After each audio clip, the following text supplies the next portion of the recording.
Estimados amigos, queridas irmãs, alegria imensa estarmos aqui juntos neste novo modo presencial, virtual.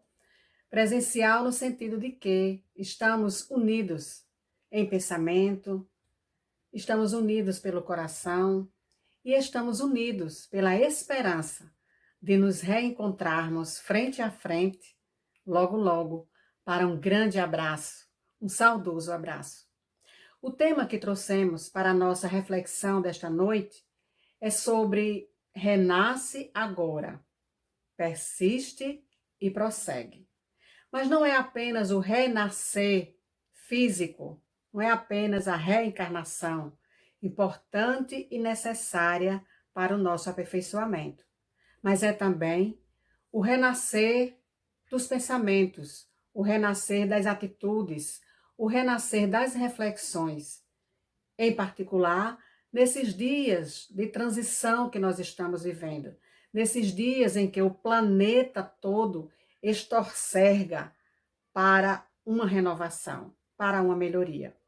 E conforme fala Castro Alves no seu poema Marchemos, que está em Parnaso de Além Túmulo, ele diz: há mistérios peregrinos, no mistério dos destinos, que nos mandam renascer. Da luz do Criador nascemos, múltiplas vidas teremos, para a mesma luz volver. É disso que nós estamos falando, né? Desse renascer, não apenas físico, mas e, sobretudo, o renascer espiritual, o renascer emocional, o renascer das ideias, o renascer dos nossos pensamentos.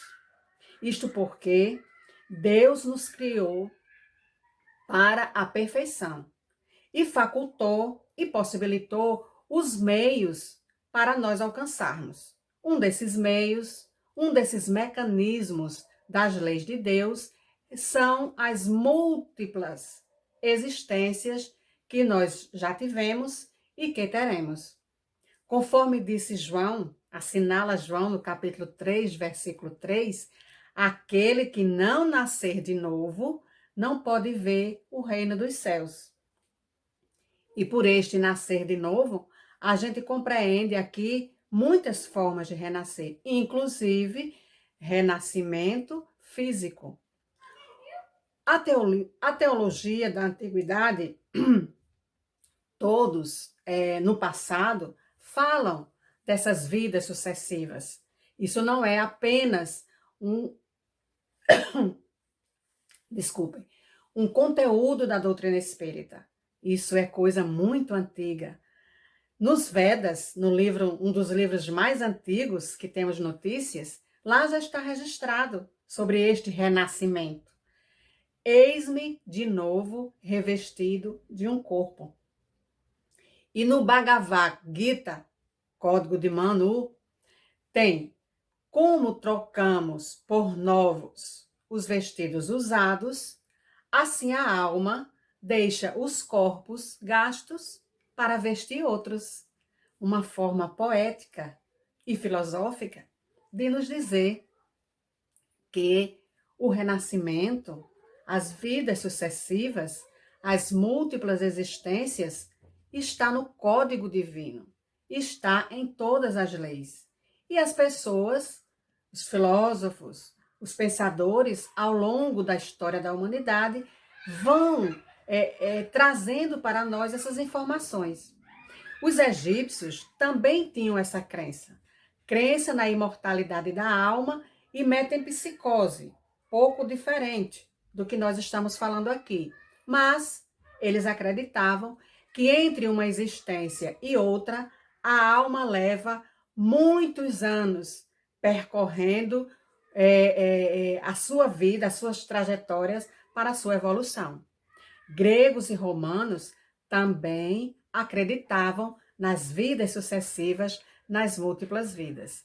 E os filósofos da antiguidade, como Platão, Pitágoras, por exemplo, eles tinham essa ideia. Eles sabiam que as nossas ideias inatas, e que o corpo deixando, a alma, melhor dizendo, deixando o corpo, pode animar outros corpos. A ideia das vidas sucessivas, a ideia da reencarnação é muito antiga. Plotino e Porfírio, também filósofos da antiguidade, eles já acreditavam. Já existimos numa vida anterior. Somos novamente revestidos de um corpo.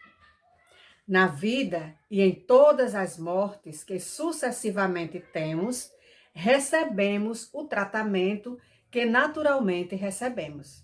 Então, as vidas sucessivas não é apanágio da doutrina espírita. Já está na trajetória da humanidade.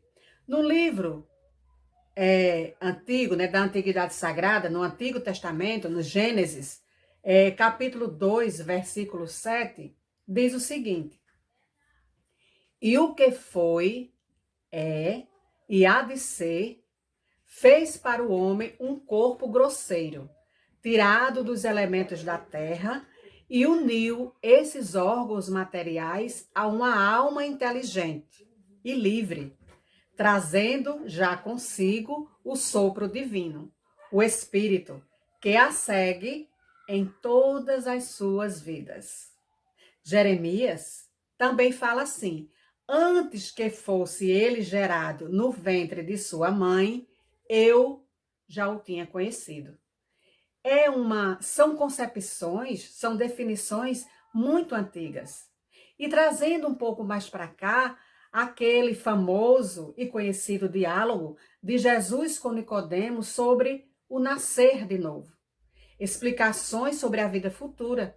E Jesus foi peremptório ao falar para Nicodemos: necessário nascer de novo. Os judeus, eles tinham essa concepção, essa ideia da vida, do retorno da vida, mas não concebiam muito bem essas questões.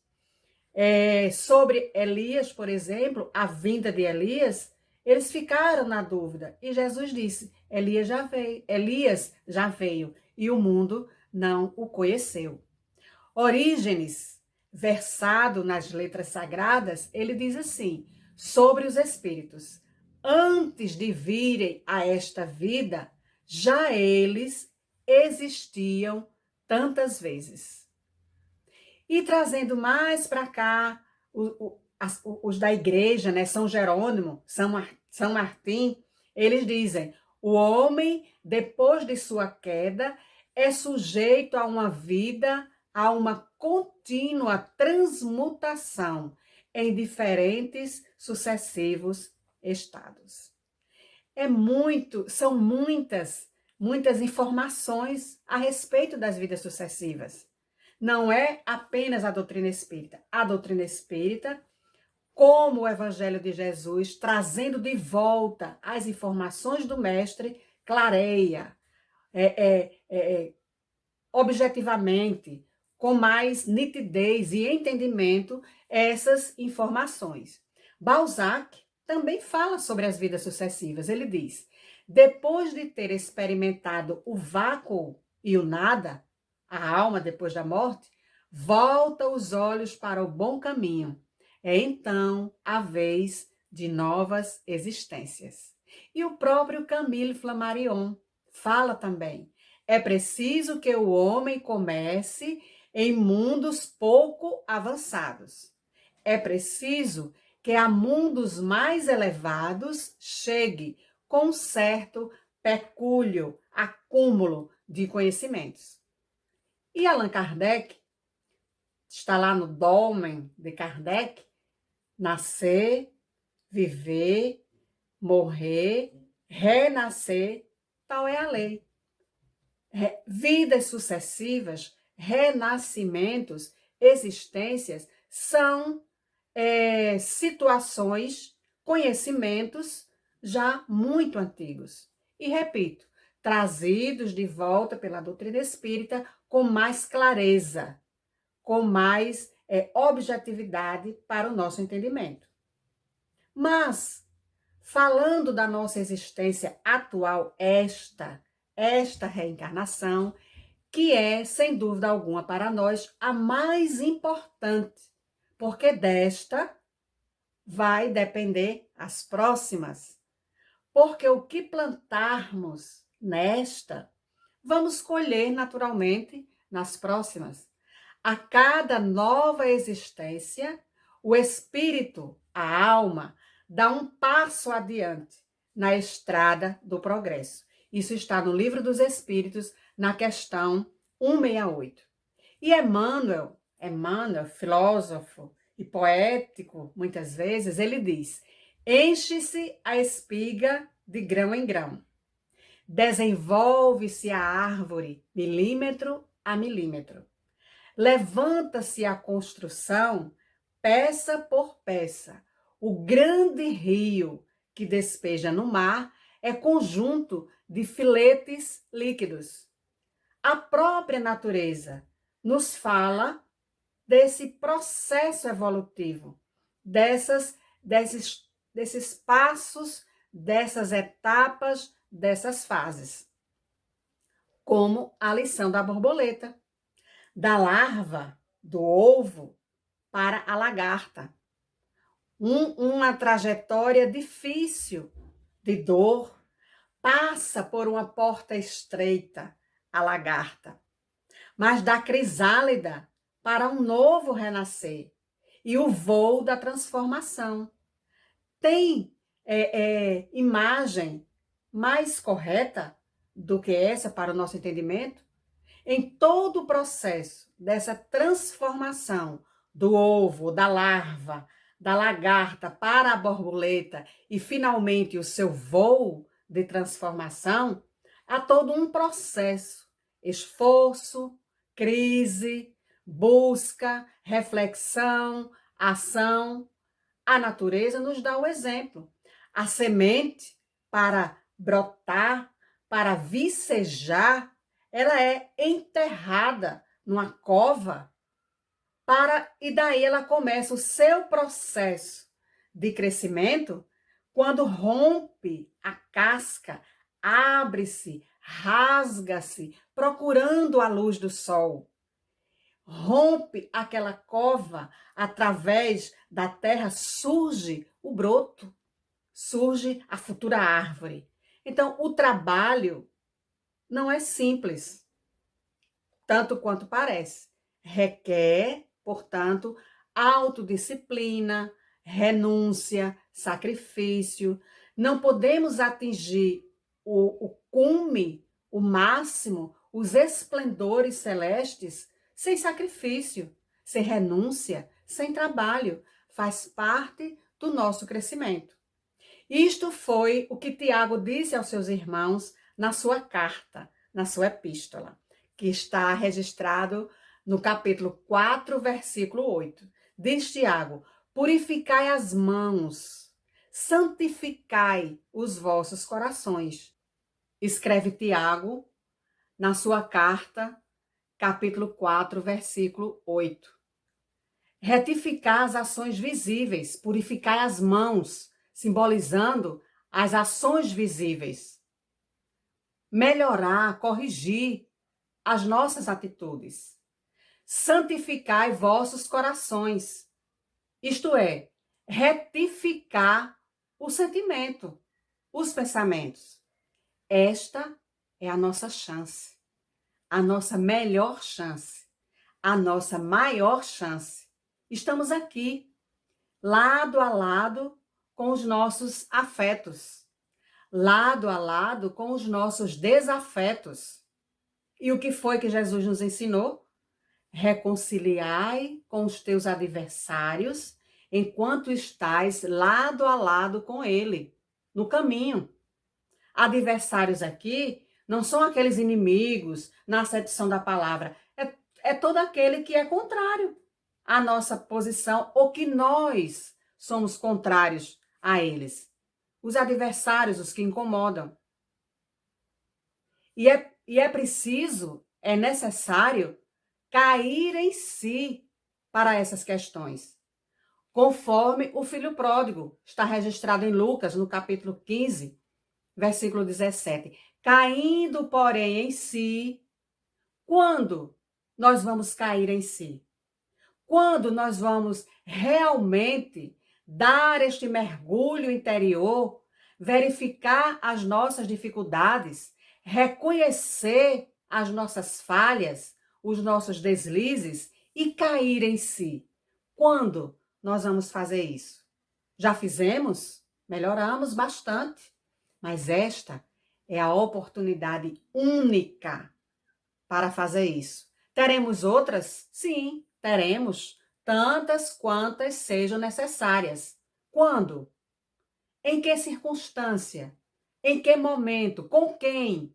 Então, esta é a reencarnação mais importante para cair em si e reerguer-se, renovar-se, como Maria de Magdala. Maria de Magdala, Madalena, caiu em si, observou o tempo perdido e conquistou a dignidade espiritual, pelo esforço, pelo trabalho. Pedro também caiu em si.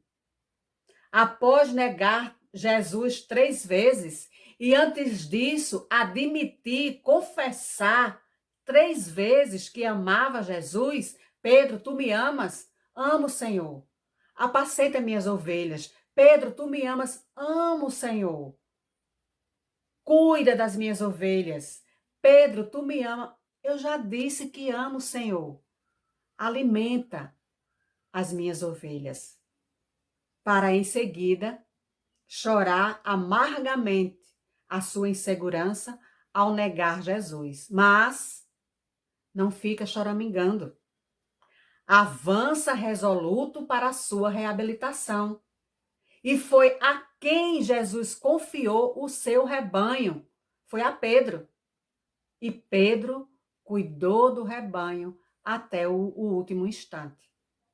Caindo em si, caindo, porém, em si, Paulo, após desvairada perseguição, penitencia-se e converte-se no mais brilhante colaborador de Jesus. Então, cair faz parte. Só cai quem estava caminhando. Quem está deitado no chão sem se levantar, fica lá parado. Mas é importante, é urgente e necessário cair, mas levantar-se. Caindo, porém, em si, todos levantaram. E nós? Já levantamos? E nós já caímos em si em algum momento? Com a desilusão amarga que a vida nos oferece? Com as dificuldades que complica a nossa situação, o nosso caminhar? Já caímos em si com a ingratidão que dói, que machuca, que maltrata? Já caímos em si com a maldade que fere? São essas circunstâncias que nos faz cair em si, que nos faz parar, pensar, para depois prosseguir. Portanto, tornai a levantar as mãos cansadas e os joelhos desconjuntados. Fala Paulo aos Hebreus, no capítulo 12, versículo 12. Cair faz parte. Não faz parte ficar caído, ficar no chão. O que foi que o filho pródigo fez? Caindo em si, tomando consciência do que estava acontecendo, tomando consciência de que abandonar a casa do pai, onde tinha tudo, onde nada lhe faltava, caindo em si, resolve percorrer um caminho diferente. Tornou a levantar as mãos cansadas e os joelhos desconjuntados. É para isto que retornamos.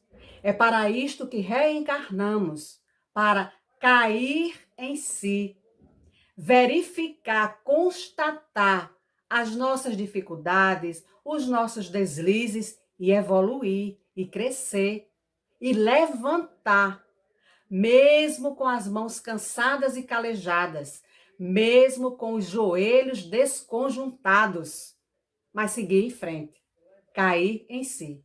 Como disse o filho pródigo, levantar-me-ei e irei ter com meu pai.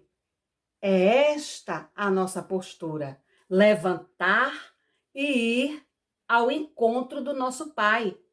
Deus, levantar-me-ei e irei ao encontro com meu Pai. E Emmanuel, no livro Fonte Viva, no capítulo 13, esclarece o que é esse levantar. É sair da cova escura da ociosidade para o campo da ação renovadora. Se nos achamos empenhados em nosso soerguimento, em nosso levantar, coloquemo-nos de pé e retiremo-nos da retaguarda que desejamos abandonar. Não nos interessa as coisas erradas que nós já fizemos. Interessa reconhecer essas coisas erradas e corrigi-las, seguir em frente. Soerguimento, coloquemo-nos de pé. Caiu, levanta, sacode a poeira e dá a volta por cima. Segue em frente. É para isso que nós reencarnamos. E Castro Alves continua nos orientando no seu belo poema Marchemos. Ele diz: é a luta eterna e bendita em que o espírito se agita na trama da evolução. Oficina onde a alma presa forja a luz, forja a grandeza da sublime perfeição. A perfeição é a nossa meta. Perfeição relativa, naturalmente. Mas é preciso seguir. Não vamos ficar parados, caídos à beira do caminho. Não vamos ficar adormecidos para as questões que nos são viscerais, que nos são fundamentais, que são as questões emocionais, espirituais, que nos compete enquanto seres imortais. Isto Paulo disse aos seus amigos em Éfeso, na sua carta aos Efésios: desperta tu que dormes. Levanta-te entre os mortos e o Cristo te esclarecerá. Levanta, ergue-se, mortos para as coisas espirituais, como diz Joana de Ângeles no livro Desafios e Soluções, capítulo 8. Mortos para a realidade do si, para as emoções superiores. Cadáveres que respiram, alegando que a vida tem outro objetivo, alimentos e gozos. Mas a vida não é isso apenas. É também isso, porque estamos no mundo e precisamos das coisas do mundo. Mas somos imortais.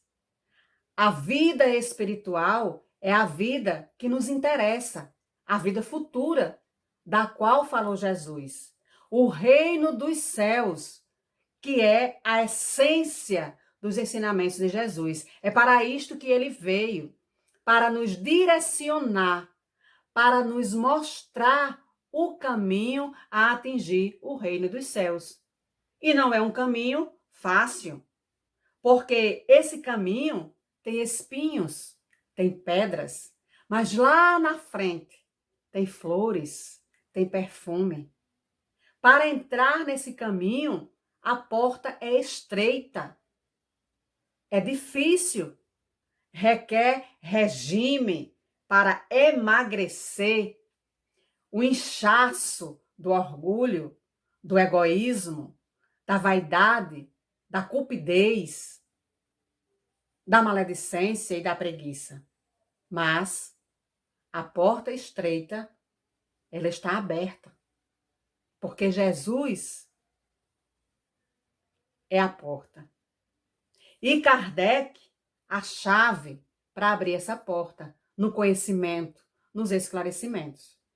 Carl Gustav Jung, ele diz que a tarefa do homem é conscientizar-se dos conteúdos que pressionam para cima, vindo do inconsciente. Por isso, a proposta de conhece-te a ti mesmo. Mergulho interior neste oceano imenso que somos nós, oceano multimilenar, mas que precisamos mergulhar para nos conhecermos e trazer à tona os nossos componentes que precisam reajustar. A conquista, a aquisição da consciência é um parto dorido. Dói. Um parto dorido dos conteúdos do inconsciente que o ego necessita e deve assimilar.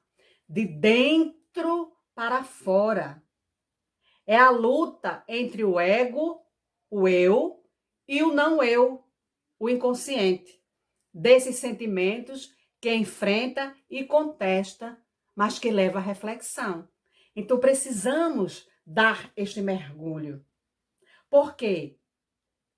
Informa os amigos entendidos, os psicólogos e os filósofos, que o inconsciente, ele é como um oceano, na qual a consciência mergulhada quase totalmente representa um iceberg, parte invisível apenas de 5% desse inconsciente.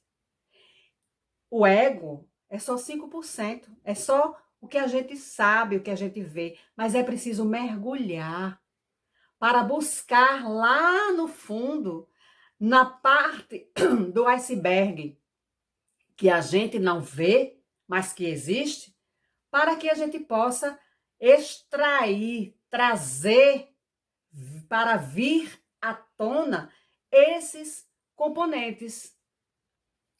As paixões agressivas, os desejos, os recalques, as pulsões inatas, os medos, os adoecimentos, todas essas questões que a gente guarda a 7 chaves. Neste oceano, encontram-se guardadas todas as experiências do ser, desde as suas primeiras expressões. Larguíssimo trajeto antropológico, sociológico, psicológico nas sucessivas reencarnações. Esta é a nossa parte. É isto que devemos fazer. É para isto que reencarnamos. E é por isto que esta é a reencarnação mais importante da nossa vida. Mas esta é uma luta reinda, é uma luta difícil, mas possível. E crescer dói. É uma força renovadora, a dor, ainda, para o nosso crescimento. Como diz o meu amigo Castro Alves no poema Marchemos. É a dor que, através dos anos, dos algozes, dos tiranos, anjos puríssimos faz, transmutando os neros rudes em arautos de virtudes, em mensageiros da paz. Isto é o que nós viemos fazer aqui. Transmutar o homem velho no homem novo, o nero rude em arautos da paz, em pessoas cheias de virtudes, em mensageiros da paz. As condições, os elementos, as possibilidades, nós temos. Deus tudo providenciou para nós. As circunstâncias, as pessoas, os lugares. Estamos no lugar certo, com as pessoas certas, aquelas que são os melhores instrumentos de nossa melhoria. Marcos registra, no capítulo 8, versículo 5, a multiplicação dos pães. Quando Jesus, diante daquela multidão faminta, Nós, a humanidade faminta de amor, faminta de sensibilidade, faminta de solidariedade e de fraternidade, Jesus pergunta para alimentar fisicamente aquela multidão: quantos pães tendes? E eles disseram-lhe: 7. E o que fez Jesus? Multiplicou aqueles sete pães, como nós devemos fazer, multiplicar para o nosso bem as possibilidades, os pães que a vida nos oferece. Jesus multiplicou, alimentou aquela multidão e ainda sobrou muitos cestos de pães. A reencarnação, esta que nós estamos vivenciando, é uma oportunidade sui generis, que tem tudo para o nosso benefício. Como diz no Evangelho segundo o Espiritismo, que retornamos do espaço todos para progredir.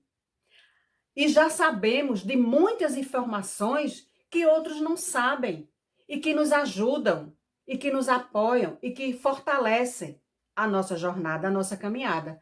Conhecimentos e informações dos planos mais altos, trazidos pelos espíritos superiores e organizados por Allan Kardec e a falange do Espírito Verdade. Sabemos que a vida prossegue além da morte. Já sabemos que a Terra, o nosso planeta azul, é uma escola temporária de iluminação. Já sabemos que a colheita futura está de acordo com o que houvermos plantado hoje, aqui, agora. E temos também a informação de que a dor, o desgosto, as dificuldades são recursos educativos, não punição, não castigo. Deus não castiga ninguém, Deus nos ama e Ele quer o melhor para nós. Mas, ao lado do mal, Ele coloca o remédio. E o remédio, às vezes, é amargo, é ruim. E, às vezes, não queremos tomar. O remédio, para a nossa melhoria, para todos os nossos males, o remédio já foi prescrito há mais de 2000 anos. Jesus já prescreveu para nós, já deixou a receita. Mas nós ainda não queremos tomar o remédio.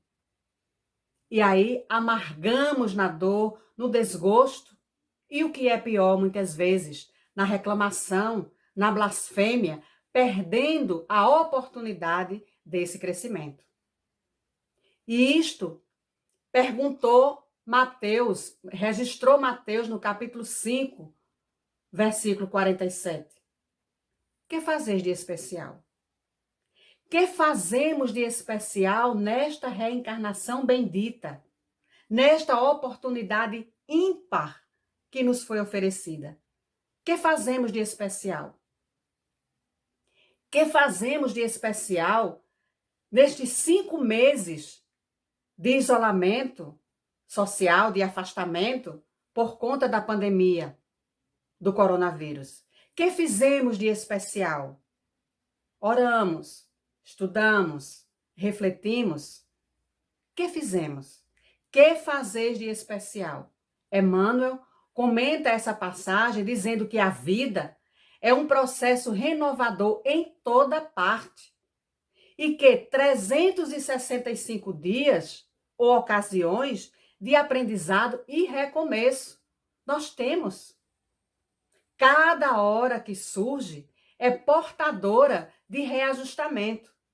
Que fazemos de especial nesta encarnação? Reclamamos? Blasfemamos? O que fazemos de especial com as nossas horas? Em casa. Agora, mais em casa do que fora de casa. Mas o que fazemos de especial? Paulo e Saulo fizeram coisas diferentes no combate, na luta íntima que eles travaram. combater os inimigos externos. Saulo soube fazer isso muito bem, usando as armas, os ardis, as astúcias, as estratégias na perseguição dos cristãos. Combater os inimigos externos, Saulo fez isso muito bem. Mas o bom combate ele fez enquanto Paulo combateu os inimigos internos, o orgulho, o egoísmo, a vaidade, a presunção, a cupidez, são os nossos inimigos internos. E é a este combate que nós devemos nos debruçar nesta reencarnação importante da nossa vida. O bom combate. Os inimigos internos, como Paulo, luta contra os próprios reajustes da lei de causa e efeito. Foi isto que Jesus quis dizer ao afirmar: eu não vim trazer a paz, mas a guerra. Não era a guerra com as pessoas, não era a guerra entre as nações, é a guerra ao mundo íntimo. É esta guerra, é esta proposta, combater os inimigos internos. A luta é interna. Por quê? Ninguém coloca remendo de pano novo em veste velha. Registra Mateus. É preciso tirar as máscaras, mirar-se, olhar-se frente a frente, sem medo. Vai cair, mas vai levantar. Não temos o que fazer diferente, a não ser tirar as máscaras, mirar-se, mergulhar no oceano íntimo, que é a proposta descrita na questão 919 do Livro dos Espíritos. Conhece-te a ti mesmo. Sem isto, fica mais difícil, fica mais demorado. É preciso mergulhar dentro de si mesmo para que nós possamos ajuizar melhor do caminho que nós precisamos trilhar. O caminho a gente já tem. Jesus já alinhavou, já mostrou essa trilha. Mas é preciso nós caminharmos e não ficar sentado ou caído à beira do caminho, porque o caminho já foi traçado. Estamos a caminho da luz, uns mais adiantados que outros, uns caminhando de fato, outros parados, outros sentados, alguns ainda deitados, dormindo. Precisamos fazer o nosso curso de autolibertação, considerando que estamos nessa grande escola chamada planeta Terra. E lembrar que nada trouxemos para este mundo. E manifesto é que nada podemos levar dele. O que nós trouxemos foram as nossas possibilidades de redenção. O que nós vamos levar é o resultado do nosso caminhar, do nosso comportamento, do nosso investimento, do nosso auto-investimento. Aprender, diz Emmanuel no livro Fonte Viva, capítulo 47. Aprender a viver como possuindo tudo e nada. E tendo com todos e sem ninguém. Aprender a viver como possuindo tudo e nada tendo. E viver com todos e sem ninguém. É um exercício muito grande, mas de muitas possibilidades. Possuindo tudo, mas também podemos não ter nada, porque não vamos levar nada.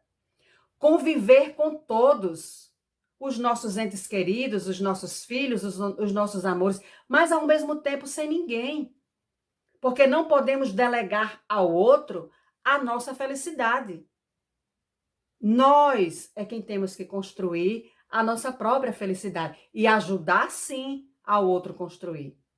Ainda que a carne se corrompa, A individualidade imperecível se reforma incessantemente, disse Paulo aos seus irmãos de Coríntios, na sua segunda carta aos Coríntios, no capítulo 4, versículo 16.